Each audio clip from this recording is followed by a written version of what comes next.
العالمين ثم الصلاة والسلام على أشرف الأنبياء والمرسلين سيدنا محمد وعلى آله وصحابته ومن تبعهم بإحسان إلى يوم الدين. Salam alaikum wa rahmatullahi wa barakatuh à nos frères et sœurs. Je voudrais juste dire pour être simple que le Covid-19 est une réalité. C'est une réalité, il faut éviter du tout de ne pas croire en cette maladie.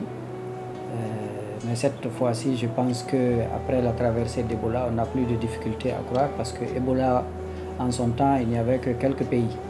Donc les gens pensaient que c'était une invention. Et maintenant que c'est une pandémie, elle a commencé par terrasser ceux qu'on pensait être les plus forts. Et donc, je pense qu'il faut éviter de ne pas y croire.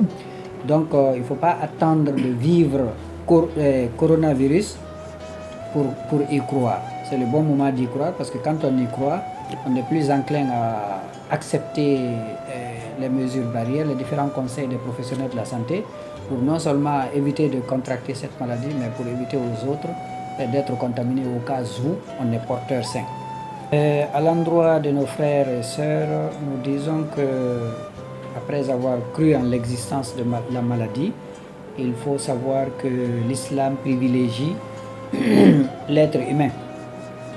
L'être humain surtout, parce que il y a plusieurs versets qui font allusion à ça, il y a plusieurs hadiths du prophète, paix et salut sur lui aussi, qui font allusion à ça. Pour ne citer que quelques-uns, nous prenons la sourate An-Nisa, le verset 29 précisément. Allah subhanahu wa ta'ala dit « Wala taqtulu anfusakum inna Allah kana bikum rahima » Allah nous dit dans le Saint-Coran « Et ne vous tuez pas, Allah en vérité est miséricordieux envers vous ». Le prophète enchaîne dans un hadith pour dire « Je jure par celui qui tient mon âme dans sa main, tuer un croyant est plus grave auprès d'Allah que la disparition du monde. » Donc je pense qu'on n'a pas besoin de 5 hadiths, de 10 versets du Coran pour savoir que la vie coûte cher à l'islam et la préserver est un devoir. Ce n'est pas qu'on le veuille ou qu'on ne le veuille pas. Pour être un croyant en islam, il faut avoir du respect pour la vie. Il faut à tout prix préserver la vie, sa propre vie et préserver la vie des autres. L'islam a tout prévu dans l'existence de la créature. Ce qui fait que le coronavirus qui est là aujourd'hui est quelque chose qui est déjà connu, on peut le dire, par l'islam. Par l'islam. Et vous savez très bien qu'en matière de santé, l'islam est championne de ce qu'on appelle la prévention. 14 siècles avant cette découverte scientifique et autres, l'islam avait déjà dit « Al-wiqayatu khayrun min al-ilaj » mieux vaut prévenir que guérir. Ça semble être quelque chose d'occidental, mais en réalité, c'est de l'islam. Donc, le fait de prévenir la maladie est un devoir. Je dis bien un devoir pour tout religieux. Donc, de ce fait-là, nous devons accepter les conseils donnés par les professionnels de la santé qui, heureusement, n'ont rien de contradictoire avec les principes de l'islam. Parce que l'islam a été le premier d'ailleurs à conseiller ces mesures barrières. Regardez par exemple, quand on parle de l'isolation, quand on parle de la distanciation, ces genres d'aspects ont été déjà pratiqués par l'islam. Pourquoi?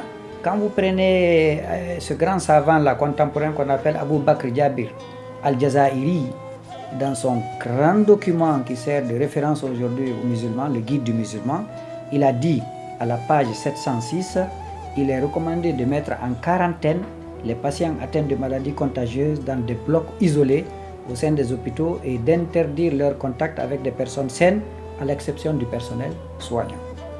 Ça, c'est un de nos frères en islam, un contemporain, qui a eu à écrire cela. Et tout cela vient corroborer avec les versets du Saint-Coran, avec les hadiths du prophète. Suivez par exemple, le prophète dit « N'abreuvez pas les bêtes malades avec les bêtes saines ». Et ça, on parle de bêtes. Quelque part, il s'adresse directement aux hommes. Il leur a dit « Demandez donc ». Comme on appelle, il a plutôt dit « Un homme sain ne doit pas s'asseoir à côté d'un homme malade ». Ça, c'est le prophète qui l'a dit. Il y a plusieurs hadiths comme ça, au nombre desquels également vous avez cet autre-là qui cadre, qui corrobore le mieux. On dit quand une épidémie où une pandémie sévit dans une contrée, ceux et celles qui s'y trouvent ne doivent pas quitter le lieu, ceux et celles qui ne s'y trouvent pas ne doivent pas y venir. Donc je pense qu'en termes d'isolation, en termes de quarantaine, en termes de distanciation, vraiment on voit que c'est de l'islam. Et ce qui est plus difficile pour un croyant, c'est de savoir que ce qu'on lui demande va dans le même sens que sa foi. Dans ce cas, je pense qu'il devient inconditionnel quant au respect de ces éléments. Donc il faut absolument croire en la maladie, il faut accepter les mesures barrières. On ne parlera pas de lavage des mains. Le lavage des mains, regardez par exemple notre foi, c'est extraordinaire ce que l'islam peut faire.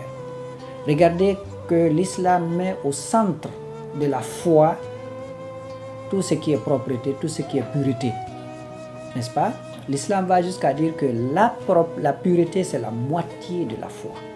Donc nous demandons, nous recommandons fortement à nos concitoyens, à nos frères et sœurs, de respecter les mesures barrières pour éviter d'être contaminés et pour éviter de contaminer notre frère ou notre sœur lorsque nous-mêmes on est déjà atteints.